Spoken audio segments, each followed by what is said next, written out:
in now. Can you see the board? Yeah. Okay, so I'm going to be presenting my mini project for the recent internal external media. So the goal for the project was to create 4 pieces of content, both internal and external, around a Which article about the best budget 5-star hotels around the world and in the UK. So the initial goal was to amplify Which's impact for consumers and sort of grow the brand by creating wide-reaching internal and external content. Internally, that was going to be a Brew newsletter update, and then externally, a press release, pitches to journalists, and a LinkedIn post, so sort of spreading the reach across different networks. Also, a goal was to develop and demonstrate a flexible writing style. So through my role in internal comms, I've developed an ability to write newsletters and emails, but this was going to be a different challenge in itself, writing a LinkedIn post, a press release. Similar skills, but they are slightly different. And also this would be done through shadowing experiences, so gaining sort of valuable experience through those. So as I've mentioned, press release, press pitches, LinkedIn post, and the Brew newsletter. And unfortunately, due to poor planning on my behalf, each of these pieces ended up being a mock version, but I was still able to demonstrate the skills involved. So here's the audiences for each release. So as part of my planning, I did some risk and crisis, like forward planning. So obviously the internal newsletter is fairly low risk. Like if we're promoting this article in the newsletter, it's kind of unlikely that colleagues are going to come back and say, you know, I disagree with this take on this hotel. The feedback would be good, but that's not a big risk. The main risks were receiving negative feedback in our press release and the LinkedIn post. So to sort of think about what you would say in these circumstances, I worked with the corporate comms team to draft response statements. So as you can see on the right, slightly small on the screen, but we were looking at how you would respond to criticism about if Which worked with Amazon. Amazon have a pretty poor track record of treating their employees badly. I think there was a comment in one of the Which from one of the Which members saying that they had terrible ethics. So how would we respond? What language would we use in these circumstances to sort of clear the brand name and make sure everything was sort of cordial? So that was interesting to see how you've got to be quite political with your language and try and keep the copy very straightforward. And one thing that the corporate comms team really stressed was that the clarity and speed of response to these queries is really important, otherwise you don't want it spreading further, you want to sort of shut it off straight away. So before I started the project, I had a SWOT analysis, so strengths, weaknesses, opportunities and threats to the project. So one strength initially was I had my clear objective of amplifying the impact.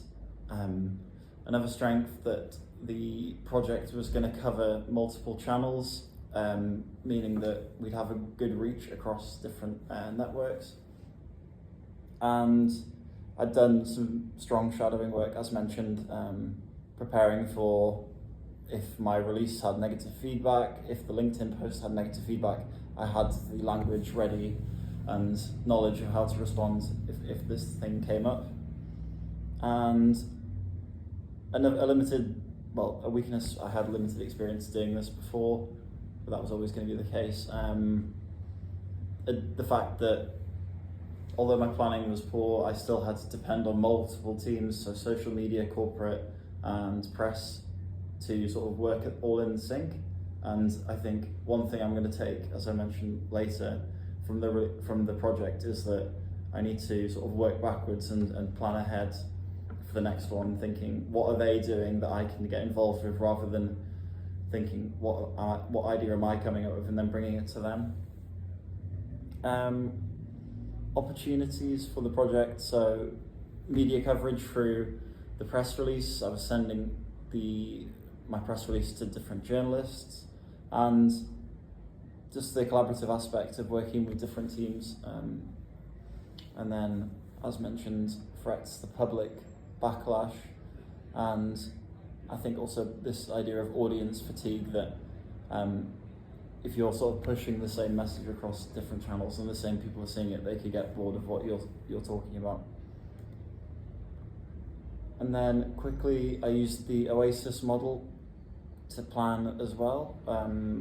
So the objectives there, the audience strategy, how I'd implement it, and I was hoping to be able to measure statistical gains, but obviously because they were mock versions, that wasn't possible. So I'm just going to quickly go through the different releases and content I made. So this was my press release part of it on the right. So after working with the press team, it was clear that there were certain features that make a good press release. So having a clear snappy headline, followed by a sort of informative sub-headline, using the third-person voice, so referring to the company as Which and the consumer champion, and keeping it like nice and formal. Also, one thing I learned from Alice's press release was that she had a clear narrative throughout the release. So this obviously being at budget hotels, all the hotels were different prices. So she went through starting with the cheapest and ended with the most expensive. So I sort of did a little spin on that, and I went through mine geographically, sort of trying to take the same idea of moving through the piece in a logical way. And then you can't see it on the photo, but I included editorial notes and a list of the hotels. Press pitches. This was another thing I did with the press team, thinking which journalists do we want to reach out to. So Steph Braun here at the top and Neil Shaw both had a track record of writing about hotels across the world. Steph specifically had written about a hotel called Seton House, so that's why I reached out to her, because I thought, I'm not just going to send it to any random journalist. I'm really trying to think who's going to want to read the story, who's going to want to put the story out. So in the copy of the press pitches, it's about sort of teasing it and making them want to know more. So not saying too much, but saying, if this is of interest to you, please, we can send it to you. I did an example LinkedIn post. So I looked at previous Which posts on LinkedIn. Again, a sort of similar technique to when I'm writing to the journalists. You want to sort of hook them in. So I used a rhetorical question at the start, and again made it quite short, prompting them to actually look at the full article rather than going into sort of elaborate detail. And I think on reflection, it would have been interesting to build on my infographic skills using Adobe package to create an infographic. And then finally, I made a mock internal newsletter post in the style that we do our Brew News letter. So I used the same tag of dreaming of luxury without the hefty price tag, and yeah, a similar style to the LinkedIn post. So just quickly evaluating in the time I've left, I think it was a great experience working with the different teams. I've now got a much stronger understanding of what goes into these different forms of content. Unfortunately, because my timekeeping was poor and planning was poor, I wasn't able to actually go and make real versions of each piece. So that's something I'm going to learn going into the next one, to start earlier and try and coordinate better.